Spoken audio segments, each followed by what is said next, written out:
밤에는 비가 내리고 유리창을 통해 바람이 휘파람을 불었습니다. 병원의 긴 복도에 찬 공기가 스며들었다. 분만실에는 하얀 빛이 내리쬐어 모든 것이 창백하고 생명력이 없었다. 침묵을 깨고 아이들의 목소리가 높아졌다. 행복을 가져다줄 터인데 방 안의 공기를 얼어붙게 만드는 소리. 막 태어난 두 아이의 울음소리가 여기저기서 울려 퍼졌지만 그들을 축하하는 사람은 아무도 없었습니다. 지은이는 비유를 부른 후 지쳤고 침대 시트는 땀으로 흠뻑 젖었다. 그녀는 몸이 떠나가는 듯한 느낌에 숨을 쉬려고 노력했습니다. 하지만 무엇보다 내 마음속에는 묘한 공허함이 스며들었다. 그녀가 가장 기다려온 순간이었을 것이다. 그녀는 지난 한 달 동안 남편의 악수와 격려의 말 한마디를 기다리며 두 아이를 볼 수 있는 순간을 손꼽아 기다렸다. 하지만 이 방, 간호사들의 곁눈질, 숨막히는 침묵, 이 모든 것이 뭔가 잘못되었다는 신호였습니다. 방의 문이 열리며 민호가 들어왔다. 그는 예전처럼 그녀 곁으로 서두르지 않았다. 인사 한마디도 따뜻함도 없었습니다. 그녀에게는 단 한 번의 시선도 주어지지 않았습니다. 갓 태어난 두 아기가 누워있는 우리 앞에서 그의 온몸이 얼어붙은 듯했다. 1초, 2초, 그리고 3초가 지났습니다. 민호는 움직이지 않았다. 지은이는 그의 표정을 보지 못했지만 불안감은 커졌다. 그녀는 아이를 더 자세히 보기 위해 고개를 들어 몸을 흔들었습니다. 그리고 그녀의 눈이 두 작은 생물과 마주치자마자 그녀의 심장은 누군가가 그녀를 목을 조르는 듯한 느낌을 받았습니다. 두 아이는 그녀와도 민호와도 같지 않다. 짙은 갈색 피부, 남편의 외모는 조금도 보이지 않는다. 지은은 어안이 벙벙했고 몸의 모든 세포가 작동을 멈춘 듯했다. 그녀는 자신의 손을 내려다보더니 민호를 바라보았다. 그는 움직이지 않았습니다. 말도 안 돼. 이런 일은 일어날 수 없어. 그녀는 틀림없이 잘못 보았을 것입니다. 그녀는 방의 불빛 때문에 현기증이 난다고 믿고 싶었습니다. 그녀는 모든 사람들이 신생아에 대해 말하는 것처럼 그들의 피부가 며칠 안에 변할 것이라고 믿고 싶었습니다. 그러나 이성은 그녀가 자신을 속이는 것을 허용하지 않았습니다.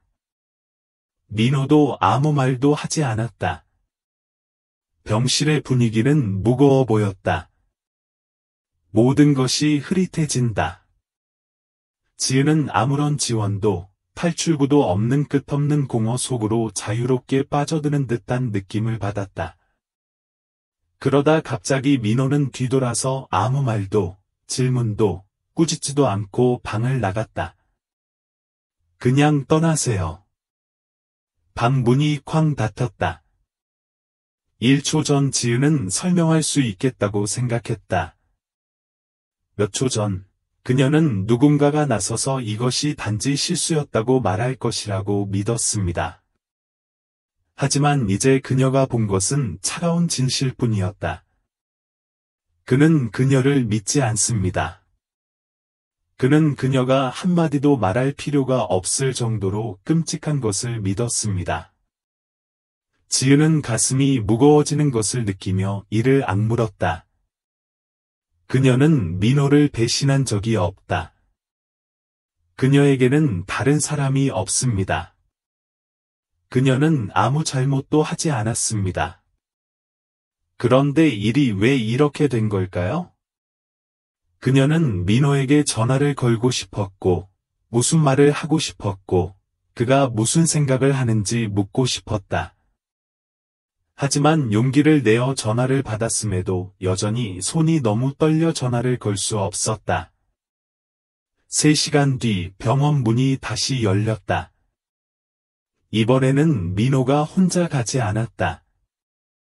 그는 큰 가방 몇 개를 꺼내 바닥에 던졌습니다. 그의 눈빛은 미리 정해진 판결처럼 차가웠다. 지은이 하려던 말이 목구멍에 걸렸다. 저는 즉시 이혼 신청을 했습니다. 내일 당신은 우리 집에서 나가요. 그녀의 눈앞에 있는 모든 것이 사라졌습니다. 뭔가 고장났습니다. 물건이 아니라 그녀의 삶, 비는 여전히 계속 내리고 문틈으로 스치는 바람 소리는 지은의 마음에 울려 퍼지는 우울한 소리 같았다. 그녀는 병원 침대 위에 꼼짝도 하지 않은 채 민호가 방금 던져놓은 흰 종이 더미에 눈을 고정했다. 굵은 글씨는 차갑고 감정 없이 나타난다. 모든 것이 너무나 갑작스러웠습니다. 마치 그녀의 인생이 붙잡을 밧줄도 없이 심연에 던져진 것처럼 말입니다. 그녀가 오랫동안 믿고 사랑했던 남자가 이제 그녀에게서 몇 걸음 떨어진 곳에 서 있었습니다. 그러나 그들 사이의 거리는 넘을 수 없는 경계가 되어버렸다. 민호는 더 이상 그녀를 쳐다보지 않았다. 그의 눈은 날카로웠고 칼날처럼 날카로워 아직 형성될 시간도 없는 고통을 가르고 있었다. 그녀는 뭔가 말하고 싶었고 자신이 자신을 배신하고 있다고 정말로 믿는지 묻고 싶었습니다. 하지만 그 말이 목구멍에 걸렸다. 이건 실수였다. 잘못한 게 없다고 소리치고 싶어도 그럴 수 없었다. 민호는 그녀의 반응을 기다리지 않았다. 그는 더 이상 할 말이 없다는 듯 돌아서서 떠났다. 조금의 망설임도 없습니다. 병실 분위기가 답답해졌습니다. 발자국 소리가 잦아듭니다. 문이 닫힙니다. 현관에는 꾸준한 빗소리만이 남아 있었다. 지은은 몸을 굽혀 유리 우리 안에 아직 곤히 자고 있는 두 아이를 바라보았다. 그들은 불과 몇 시간 전에 가족이 있었다는 사실을 이해하기에는 너무 작고 약합니다. 간호사들은 조용히 일을 해냈고 누구도 감히 한마디도 하지 못했습니다. 누군가 지은의 몸의 담요를 살짝 덮어줬지만 여전히 지은의 마음에는 추위가 얽혀 있었다. 나는 더 이상 내 마음속의 거대한 공허함 외에는 아무것도 느낄 수 없습니다. 그녀는 잘못이 없는 두 명의 작은 생명체인 그녀의 아이들을 바라보기 위해 돌아섰습니다. 그러나 그들의 존재 자체가 그녀가 결코 가능하다고 생각하지 못했던 방식으로 그녀의 삶을 망쳤습니다. 침대 옆 탁자 위에 놓인 휴대폰이 진동했고 은행에서 온 문자 메시지였다. 공동계좌가 비워졌습니다. 수년 동안 함께 모아온 돈, 그녀가 두 자녀의 미래를 돌보기 위해 저축한 돈을 포함하여 모든 것이 사라졌습니다. 민호가 먼저 행동하여 단 몇 시간 만에 모든 탈출 경로를 차단했습니다. 그녀에게는 아무것도 남지 않았습니다. 인생 전체가 묶여 있습니다. 이 남자에게 얽매이면 결국 이 잔혹한 거절만 되는 걸까? 지은은 민호의 전화번호로 전화를 걸었지만 화면에는 당신이 거신 번호는 현재 연결이 불가능하고 차단된 번호입니다. 라는 차가운 문자가 떴다. 그녀는 전화기를 내려놓고 빈 방을 둘러보았다. 절망은 사방에서 그녀를 압박하는 그물과 같았습니다. 그녀가 무슨 잘못을 해서 이 지경까지 오게 된 걸까? 한 가지 질문이 머릿속에서 울렸다가 절망적인 공허 속으로 사라졌습니다. 그녀는 여기에 있을 수도 없었고 집에 갈 수도 없었습니다. 이제 돌아갈 집은 없습니다.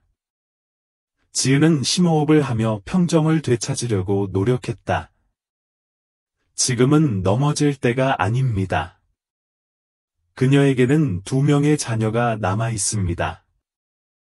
연락처를 스크롤하다가 어머니의 이름이 나오자 그녀는 멈춰 섰습니다. 임신 중에는 엄마가 걱정할까봐 집에 전화도 하지 않았지만 지금은 의지할 사람이 없다. 전화벨이 몇 번 울리고 익숙한 목소리가 들렸다. 어머니의 목소리를 듣는 것만으로도 그녀는 눈물을 참을 수가 없었습니다. 1시간 후, 그녀의 어머니는 병원에 가셨습니다. 그 여자는 지난번 만났을 때보다 더 늙어 보였다. 그녀는 자신을 바라보고 두 아이를 바라보고는 더 이상 질문하지 않았습니다. 말할 필요도 없이 그녀는 모든 것을 이해했습니다. 엄마는 차가운 비를 맞으며 짐을 싸서 아이들과 함께 병원에서 나왔습니다. 집에 오는 내내 지은이는 창밖만 바라보고 있었다. 빗방울이 유리 아래로 미끄러졌습니다. 그녀는 영원히 이대로 있을 수 없다는 것을 알고 있었습니다. 그녀는 뭔가를 해야 했습니다. 하지만 머리 위에 지붕조차 더 이상 존재하지 않으면 어떻게 해야 할까요? 깊은 골목에 자리 잡은 작은 집 앞에 차가 멈췄을 때 비가 그쳤다. 철문이 삐걱거리며 열리며 현관에 노란 빛이 내리며 지나간 폭풍우 가운데 따뜻한 공간을 만들어냈다. 지은은 내려와 주변을 둘러보았다. 모든 것이 익숙하지만 가슴 아프도록 낯설기도 합니다. 이곳은 그녀가 자란 어머니의 집으로 피곤할 때 잠시 들러 쉴 곳을 고민하곤 했던 곳이다. 하지만 오늘 밤 이곳으로 돌아오는 것은 더 이상 선택사항이 아닌 그녀가 할 수 있는 유일한 일이다. 엄마는 이미 작은 방을 청소하고 이웃집에서 찾은 오래된 유아용 침대를 추가했습니다. 그녀는 더 이상 아무것도 묻지 않았고, 공허한 위로의 말도 하지 않았고, 단지 모든 것을 정리하고 두 아이가 잘 수 있는 곳을 준비하는 것을 도왔습니다. 그 어떤 말보다 그 행동이 그녀를 더 질식시켰다.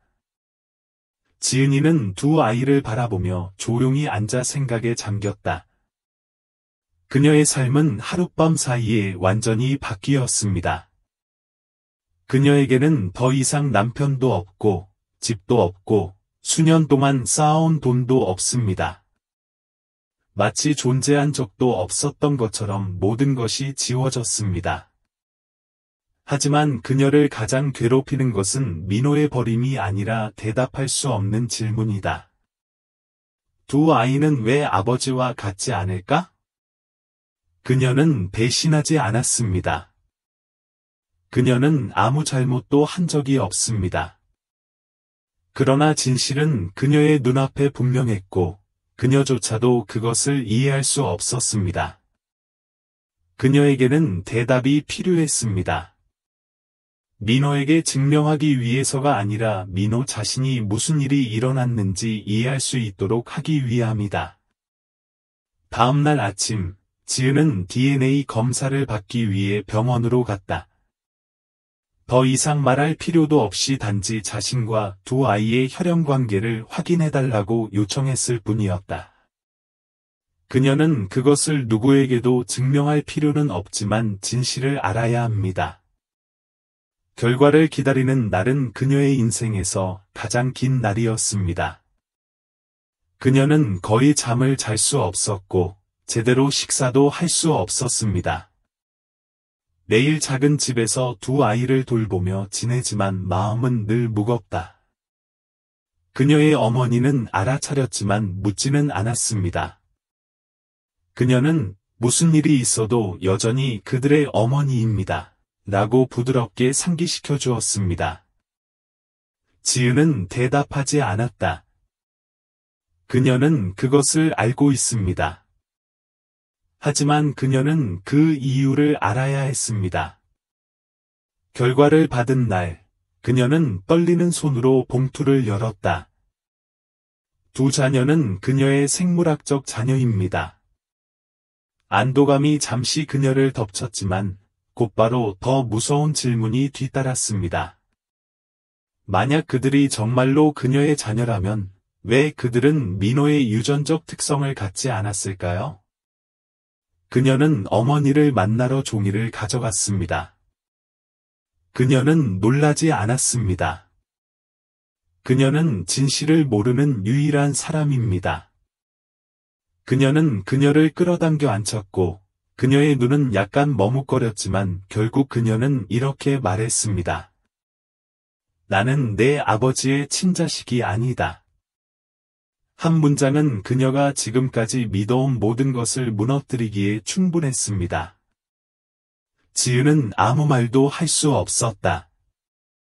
그녀는 그녀의 친아버지가 그녀가 어렸을 때 사랑했던 아프리카 혼혈 남성이었다고 말했습니다. 그러나 집안의 압력으로 인해 그녀는 헤어지고 지은이 지난 30년 동안 아버지라고 부르던 남자와 결혼할 수밖에 없었다. 그녀는 자신의 삶이 의심의 여지 없이 직선, 분명한 길이라고 믿었습니다. 하지만 알고 보니 그녀도 한 번도 생각해 본 적 없는 비밀이 시작됐다. 그녀는 그 남자의 유전적 특성을 물려받았고, 그녀의 유전자는 그녀의 아이들에게 전해졌습니다. 배신은 전혀 없었습니다. 실수는 없습니다. 너무 오랫동안 묻혀있던 진실일 뿐입니다. 지은은 모든 것을 처음부터 되돌아본다. 그날 민호가 그렇게 성급하게 판단하지 않았다면 의심과 증오에 빠지지 않고 그녀의 말을 듣고 침착하게 확인했다면 상황은 이 지경에 이르지 않았을 것이다. 하지만 그게 여전히 중요할까요? 설명을 해도 예전으로 돌아갈 수 없다는 걸 그녀는 알고 있었다. 그 남자는 그녀가 자신을 가장 필요로 할 때 바로 그녀를 떠나기로 결정했습니다. 그녀는 그의 실명으로 인해 파멸되었지만 여기서 인생을 끝내게 할 수는 없었습니다. 그녀는 그녀를 지원해 줄 남자가 필요하지 않습니다. 그녀는 다른 누구도 아닌 자신과 두 자녀를 위해 일어설 것입니다. 지은이는 밤새도록 잠을 못 잤다. 그녀는 테이블 앞에 앉아 낡은 나무 표면에 가지런히 놓인 DNA 테스트지를 바라보았다. 굵은 글씨는 모든 것을 설명했지만 그녀의 마음속 가장 큰 질문인 왜 상황이 이렇게 됐을까에 대한 답을 줄 수는 없었습니다. 민호의 버림보다 그녀를 더 아프게 한 것이 있다면 생각할 시간도 필요하지 않았고 설명을 기다리지도 않았고 아무것도 확인하지 않았고 단 한 번의 기회도 주지 않았다는 사실이었다. 그녀는 한때 자신의 결혼 생활이 탄탄하다고 믿었습니다. 그녀는 한때 민호가 자신을 사랑하고 가족을 사랑한다고 믿었지만 사랑에는 한계가 있음이 밝혀졌습니다. 이상 현상이 나타나자마자 무너져버릴 정도로 잔혹한 한계. 모든 것이 끝났습니다. 후회할 일이 없습니다. 그녀는 직업이 필요합니다. 그녀는 영원히 어머니에게 의지할 수 없습니다. 그녀는 그녀를 위해 너무 많은 것을 희생했습니다. 이제는 그녀가 스스로 두 발로 설 때다. 지은이는 노트북을 열고 수십 개의 채용 웹사이트를 스크롤했다. 출산 휴가 전에는 수출입업체 회계사로 일했는데 지금은 복귀가 불가능하다. 그녀는 정해진 시간에 사무실에서 일할 시간이나 조건이 없습니다. 그녀는 일하고 두 자녀를 돌볼 수 있도록 좀 더 유연한 것이 필요했습니다. 집 근처 식료품점에서 교대 근무 직원을 채용하고 있습니다. 급여가 높지는 않지만 적어도 처음에는 그녀가 관리하는 데 도움이 됩니다. 즉시 신청하라는 메시지를 보냈습니다. 다음날 가게 주인이 전화해서 인터뷰를 하자고 하더군요. 작은 가게는 큰 골목 초입에 위치하고 있으며 생필품과 소비재를 전문적으로 판매하고 있습니다. 가게 주인은 그녀보다 몇 살 위이고 말투는 솔직하면서도 유쾌하다. 몇 가지 질문 후에 그녀는 즉시 동의한다는 뜻으로 고개를 끄덕였습니다. 간단한 작업입니다. 빠르고 정직하게 행동하세요. 오전 근무는 7시부터 12시까지입니다. 잘하면 오후에 야근도 할 수 있어요. 그녀는 별 생각 없이 바로 동의했다. 출근 첫날, 모든 것이 그녀가 생각했던 것보다 더 혼란스러웠다. 하루 종일 서서 팔다 보면 다리가 피곤해진다.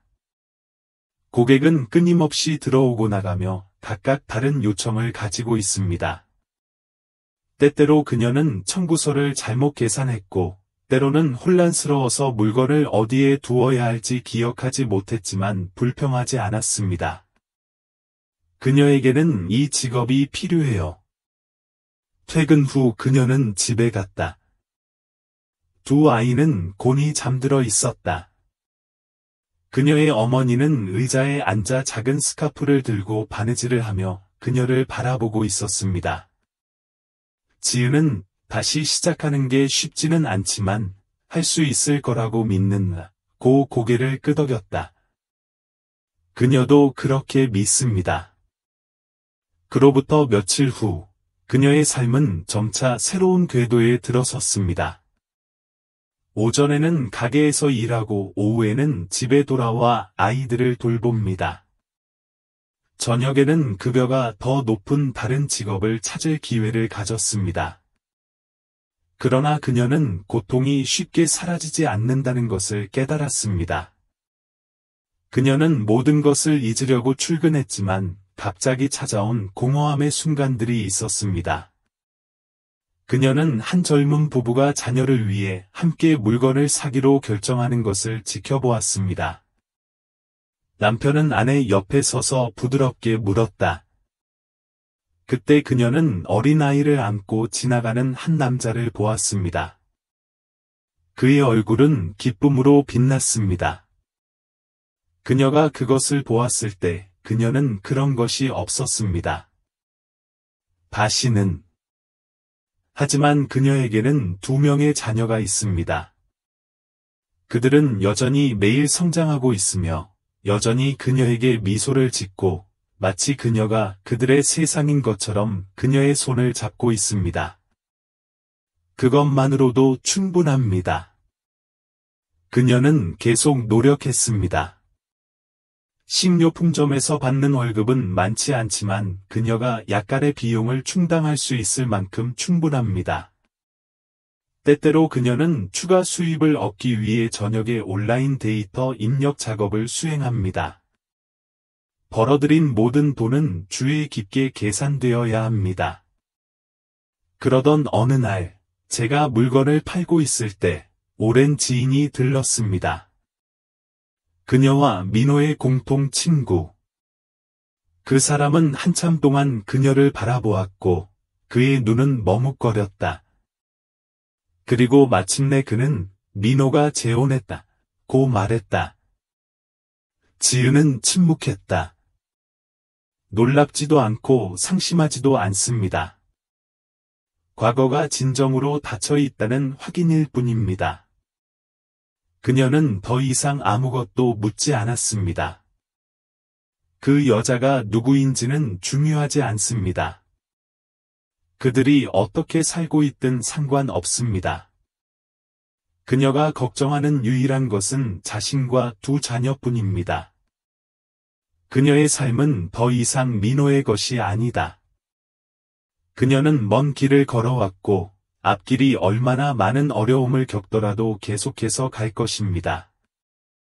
계산대 뒤에 선 지은이는 손으로 재빠르게 손님을 충전했지만 정신이 집중되지 않았다.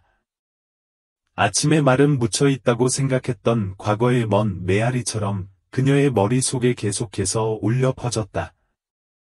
민호가 재혼했어요. 그녀는 놀라지도 않았고 상처받지도 않았습니다.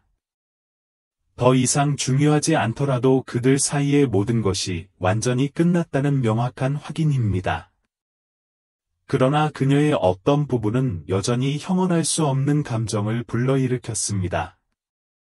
4개월 전, 그녀는 민호의 아내였으며 자녀를 키우기로 계획했던 집에서 여전히 살고 있었습니다. 그녀는 가족이 영원히 지속될 것이라고 생각했습니다. 그러나 반년도 채 되지 않아 그는 새로운 삶을 살게 되었고, 그녀는 여전히 폭풍 속에서도 굳건히 설 방법을 찾기 위해 애쓰고 있었습니다. 아니, 그녀는 그런 생각을 할 수가 없었다. 그녀는 스스로 나아가는 법을 배웠습니다. 그녀의 삶은 잃어버린 것 중심으로만 돌아갈 수 없습니다. 지은은 다시 현실로 돌아가려고 심호흡을 했다. 그녀를 깨운 고객의 전화 소리. 그녀는 정중하게 미소를 지으며 주문을 마친 후 카운터를 청소하기 위해 돌아왔습니다. 식료품점에서 일하는 것은 그녀가 평생 하고 싶은 일이 아니지만 적어도 지금으로서는 자녀를 돌볼 수 있을 만큼 충분한 수입을 얻을 수 있습니다. 다음 날 그녀는 오로지 일에만 집중했습니다. 낮에는 카운터에 서서 밤에는 데이터 입력 작업을 담당합니다. 그녀는 한 푼도 모은 뒤 점차 어머니가 보관해 두었던 저축 봉투에 넣었습니다. 어느 늦은 밤, 그녀는 온라인 작업을 마친 후 우편함을 열고 새 채용 공고를 살펴보았습니다.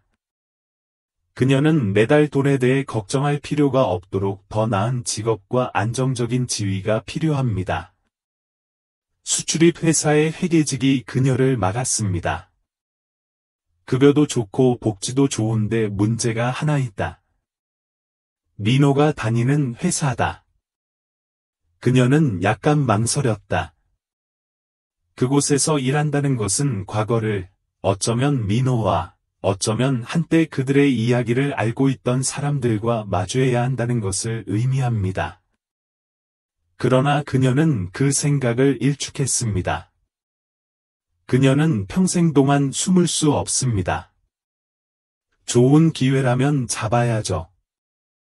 다음 날 아침, 그녀는 지원서를 보냈습니다. 3일 후 그녀는 인터뷰를 요청하는 전화를 받았다. 지은이 회사 로비로 들어서자 익숙한 느낌이 밀려왔다.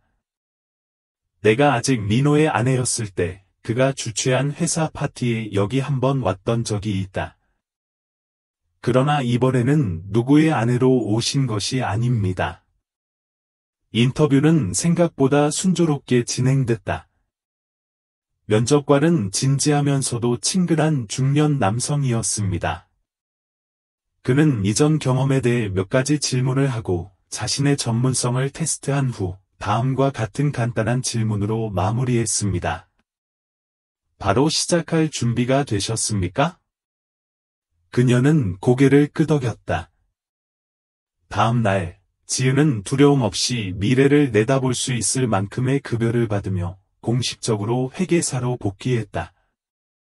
모든 것이 점차 정상으로 돌아가는 것 같았지만 과거는 여전히 그녀를 놓아주지 않았습니다.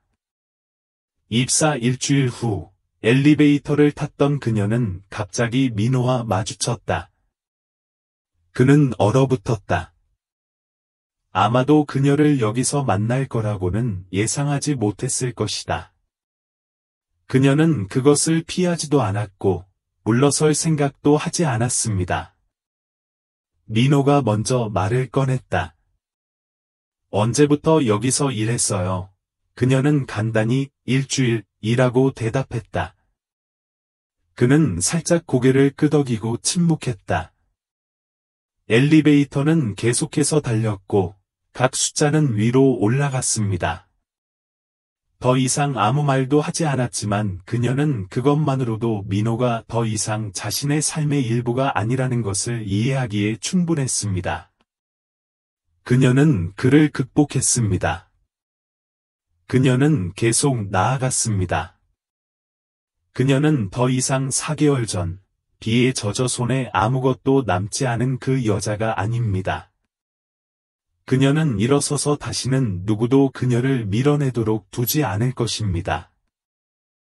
지은은 엘리베이터에서 내려 뒤도 돌아보지 않고 빠르게 사무실을 향해 걸어갔다. 그녀는 민호가 무슨 생각을 하는지 알 필요도 없었고 그가 어색함을 느끼든 말든 상관하지 않았다. 그들 사이에는 더 이상 막을 수 있는 것이 아무것도 없었습니다. 새로운 직업은 고도의 집중력을 요구합니다. 그것은 그녀가 과거에 대해 덜 생각하는 데 도움이 됩니다. 숫자, 청구서, 책이 그녀를 계속 사로잡았고 시간이 더 빨리 지나갔습니다. 회계 부서의 소문이 퍼지기 전까지는 모든 것이 그녀의 계획대로 진행되는 것 같았습니다. 동료들 사이에 짜증나는 대화는 점점 피할 수 없게 된다. 그녀가 민호의 아내였던 것은 모두가 알고 있다. 그들의 실패한 결혼 이야기는 모든 버전에서 퍼졌습니다. 어떤 사람은 그녀가 민호를 배신했다고도 하고, 어떤 사람은 민호가 나쁜 사람이라고 하고, 어떤 사람은 고개를 저으며 불쌍하다고도 했다. 그녀는 그것을 가장 싫어했습니다. 동정심. 어느 날 책을 검토하던 중, 그녀는 책상 근처에서 두 동료가 이야기하는 것을 들었습니다. 이상하다고 생각하세요? 이혼하고 여기 와서 일하게 된 데에는 뭔가 목적이 있을 거예요. 제가 누군가의 전 부인이라면 그 사람 회사로 돌아갈 만큼 어리석지는 않았을 텐데요. 지은은 못 들은 척했다. 그녀는 계속 일하고, 계속해서 자신의 의무를 잘 수행하고, 그 말이 아무 영향도 없는 것처럼 계속해서 살았습니다. 그러나 모두가 침묵하는 것은 아니다. 어느 날 오후, 지은이가 퇴근 준비를 하고 있을 때, 상사가 지은을 개인 회의실로 불렀다. 그는 차분한 성격의 노인으로 직원들의 사적인 일에 거의 간섭하지 않습니다. 하지만 이번에는 진지하게 그녀를 바라보았다. 나는 당신의 사생활에 관심이 없지만 여기 몇몇 사람들은 그런 것 같습니다. 지은은 침묵하며 그의 말을 계속 기다렸다. 회사의 소문이 작업 환경에 영향을 미치기 시작했습니다.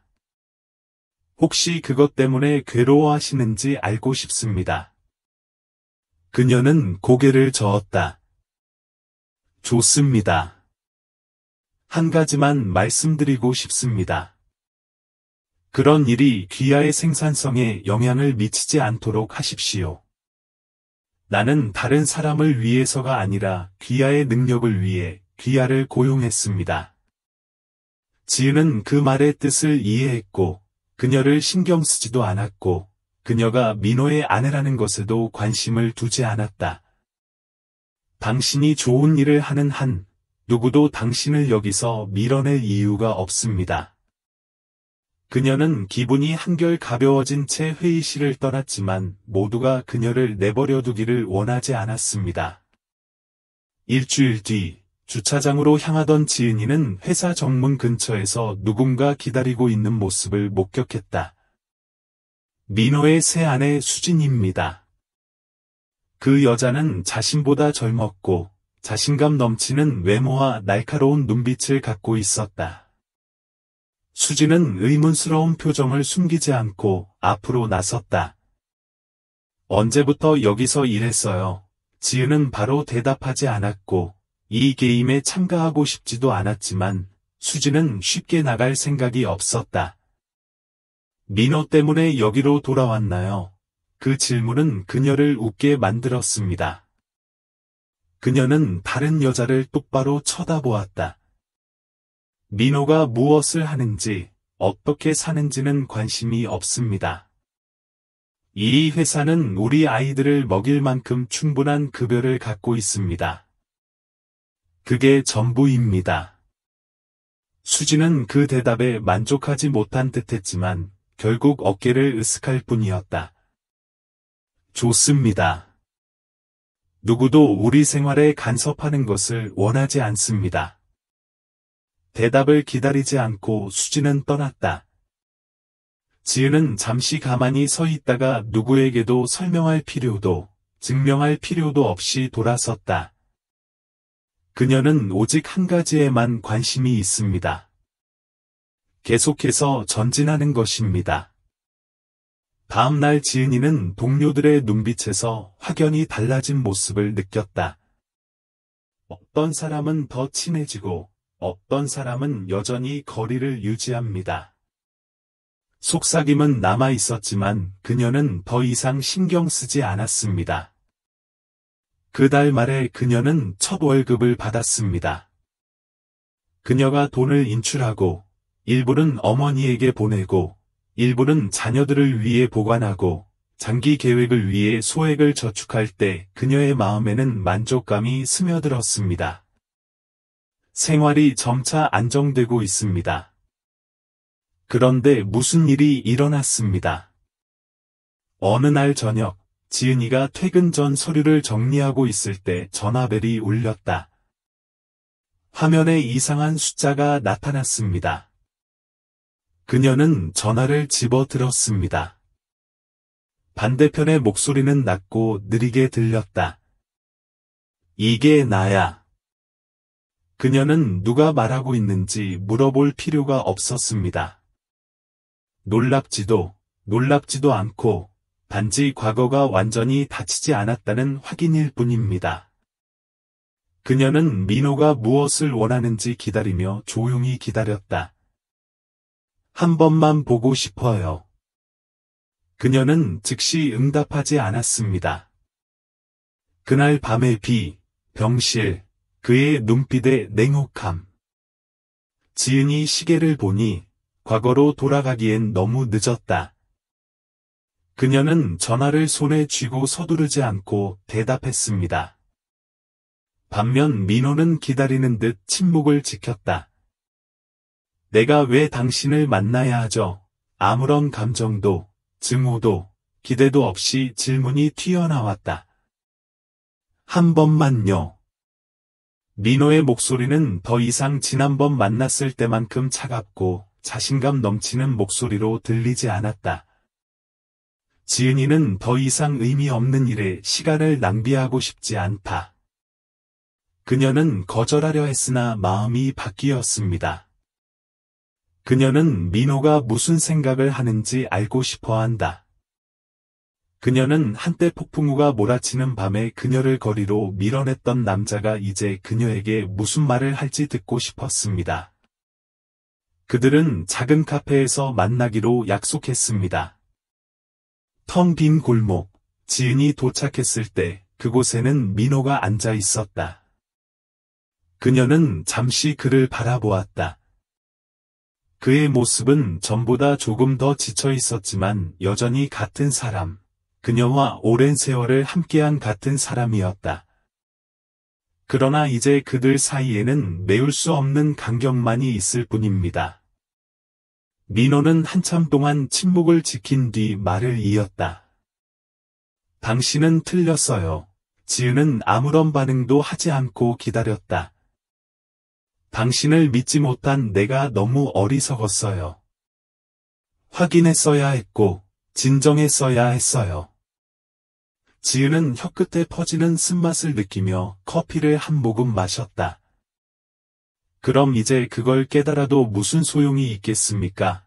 민호는 무슨 말을 해야 할지 모르겠다는 듯 한숨을 쉬었다. 나는 당신이 나를 용서하기를 원하지 않습니다. 나는 단지 말하고 싶습니다. 내가 한 일을 깨닫고 있다는 것을 당신이 알아주길 바랍니다. 지은이는 웃었다.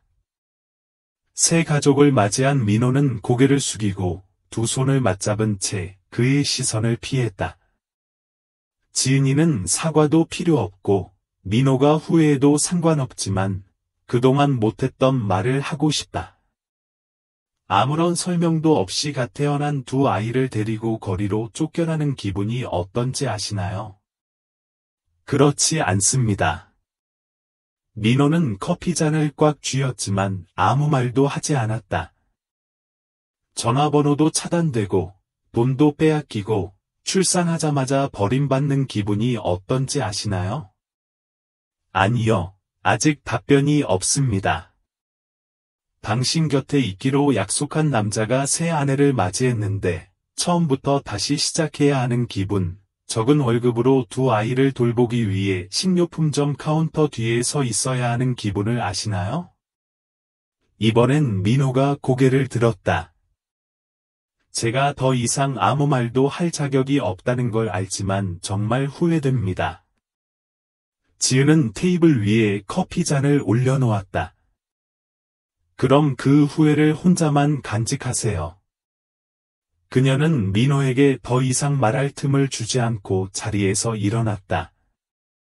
이 만남의 목적은 단 하나, 민호가 과거의 일부가 되었다는 사실을 그녀에게 분명히 알리는 것입니다.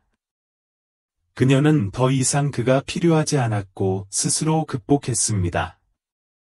그녀는 새로운 삶을 살게 되었고, 누구도 그녀를 예전의 고통으로 끌어들이는 것을 허락하지 않을 것입니다. 카페에서 나오니 벌써 어두워졌다. 도시는 여전히 붐비고, 교통은 여전히 붐비고, 도로는 계속해서 앞으로 뻗어나가고 있으며, 그녀도 마찬가지입니다. 하지만 아직 끝나지 않았습니다. 며칠 후, 출근하던 지은이의 책상 앞에는 봉투 한 장이 놓여 있었다. 발신자 이름이 없습니다. 그녀가 그것을 열었고 그 안에는 사진이 있었습니다. 공개된 사진에는 지난번 그녀가 커피숍에서 나가는 순간이 포착됐다. 그녀는 등을 돌렸고 짧은 대사는 단 하나뿐이었습니다. 탈출할 수 있다고 생각하세요. 차가운 느낌이 온몸으로 퍼졌다. 그녀는 사무실을 둘러보았지만 의심스러운 사람은 아무도 없는 것 같았습니다. 모두는 여전히 평소처럼 일하고 있었고, 누구도 그녀를 쳐다보지 않았습니다. 그런데 누군가 그녀를 따라오고 있었습니다. 그녀는 사진을 접고 손에 쥐었습니다. 민호는 이러면 안 돼. 그는 후회할 수도 있고, 멍청할 수도 있지만, 그녀를 스토킹할 만큼 집착하는 타입은 아니다. 그런데 누가 이런 일을 할 수 있나요? 그녀는 그런 일을 할 이유가 있는 사람을 생각할 수 없었습니다. 퇴근 후 그녀는 곧장 집으로 가서 문을 주의 깊게 확인했다.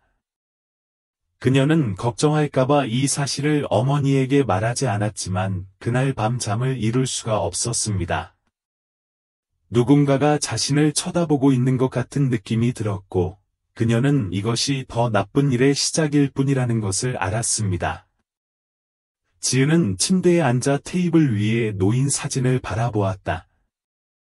그녀는 그 배우에 누가 있었는지 알 수 있는 단서를 찾기 위해 그것을 수십 번 이상 뒤집었습니다. 하지만 아무것도. 주소도 없고, 전화번호도 없고, 사진 한 장과 냉담한 대사뿐이다. 탈출할 수 있을 것 같나요? 그녀는 자신이 무엇을 탈출하려고 하는지 몰랐지만 한 가지 확실한 것은 누군가가 그녀를 지켜보고 있다는 것이었습니다.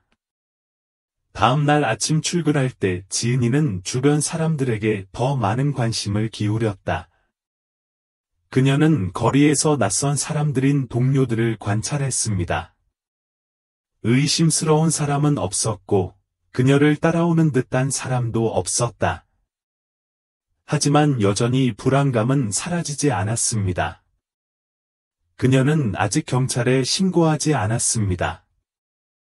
증거도 없고 사진만 있었기 때문입니다. 사진은 장난일 수도 있고 실제 경고일 수도 있습니다. 며칠 뒤 그녀는 문자 메시지를 받았다. 당신은 정말 안전하다고 생각하시나요? 전화번호도 없었고 익명의 계정에서 메시지가 왔습니다. 이번에는 더 이상 지은을 과소평가할 수 없다. 그녀는 가장 가까운 경찰서로 가서 사진과 문자 메시지를 보여주었다. 담당 경찰관은 그녀의 이야기를 듣고 정보를 녹음했습니다. 의심되는 사람이 있나요? 지은은 민호를 생각했다. 그러나 그녀의 본능은 이것이 그와 아무 관련이 없다는 것을 그녀에게 말했습니다. 그녀는 고개를 저었다. 경찰은 고개를 끄덕이며 조사하겠다고 했지만 지은은 가만히 앉아 기다릴 수가 없었다. 그녀는 최근 자신의 삶에 나타난 모든 사람들을 조사하고 재검토했습니다. 민호 아니, 그 사람은 그럴 이유가 없어. 수진도 마찬가지다. 수진이 경고하고 싶었다면 첫 만남부터 바로 했을 것이다. 또 누구야? 그녀는 동기가 있는 사람을 기억하려고 기억을 더듬었고 이름이 나타났습니다. 민호의 아내였을 때 그녀를 쫓아다니던 전 동료, 민호가 없을 때 부적절한 말을 했고, 이혼 직후 사라진 준, 증거는 없었지만 직감으로 여기엔 뭔가 잘못됐다는 느낌이 들었습니다. 지은은 소셜 네트워크 서비스, SNS에서 준의 이름을 검색해봤으나 새로운 정보가 없었다.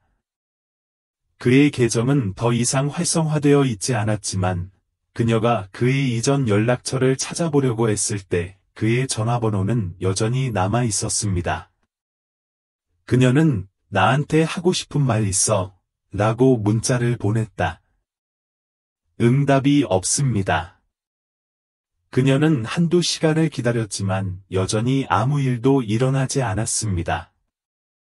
그러다가 포기하려던 순간 전화벨이 울렸다. 당신도 똑똑해요. 그녀는 등골이 서늘해지는 것을 느꼈다. 안 돼요. 그녀는 전화를 걸었지만 아무도 받지 않았습니다. 그녀는 계속해서 무엇을 원하세요? 라고 문자를 보냈습니다. 응답이 없습니다. 그녀는 준이 무슨 생각을 하는지, 그가 무엇을 원하는지 몰랐다. 하지만 그녀가 확실히 알고 있는 한 가지 사실은 그녀가 이 일을 계속하도록 놔둘 수 없다는 것이었습니다. 그녀는 이번에는 이 사람이 나에게 문자를 보냈습니다. 라는 구체적인 이름을 가지고 경찰서로 돌아왔습니다. 경찰관은 메시지를 살펴보며 고개를 끄덕였다. 조사하겠습니다. 하지만 그날 저녁, 지은이 집에 도착했을 때 경찰은 당신을 도울 수 없습니다라는 새로운 문자 메시지를 받았습니다. 그녀는 문 앞에 멈춰서 주위를 둘러보았으나 아무도 없었다. 하지만 그녀는 누군가가 자신을 지켜보고 있다는 것을 알고 있었습니다. 지은은 더 이상 주저하지 않았다. 그녀는 그날 밤 어머니와 두 아이를 데리고 집에서 나와 친척집에 머물렀다. 그녀는 더 이상 기다릴 수 없었고 누가 이런 짓을 하고 있는지 알아내야 했습니다. 그녀는 연락처를 다시 열어서 물어봐야 할 줄은 몰랐던 누군가에게 전화를 걸었습니다. 바로 민호였습니다. 그는 즉시 전화를 받았습니다. 그의 목소리는 조금 놀란 것 같다. 무슨 일로 나한테 전화하는 거야? 준을 아시나요? 민호는 잠시 침묵했다. 왜 그 사람에 대해 묻는 거죠? 지은은 심호흡을 했다. 그 사람이 당신을 따라오고 있어요. 분위기가 긴장되었습니다. 당신은 이 일과 아무 관련이 없는 것이 확실합니까? 민호는 즉각 대답했다. 아니요. 그녀는 그의 목소리에서 진심을 느낄 수 있었습니다. 그럼 그 사람 찾는 걸 도와주실 수 있나요? 이번에는 민호가 바로 대답하지는 않았지만 몇 초 뒤 지은에게 모든 것이 이제 시작이라는 것을 깨닫게 해주는 말을 했다. 나도 그 사람을 찾고 있어요.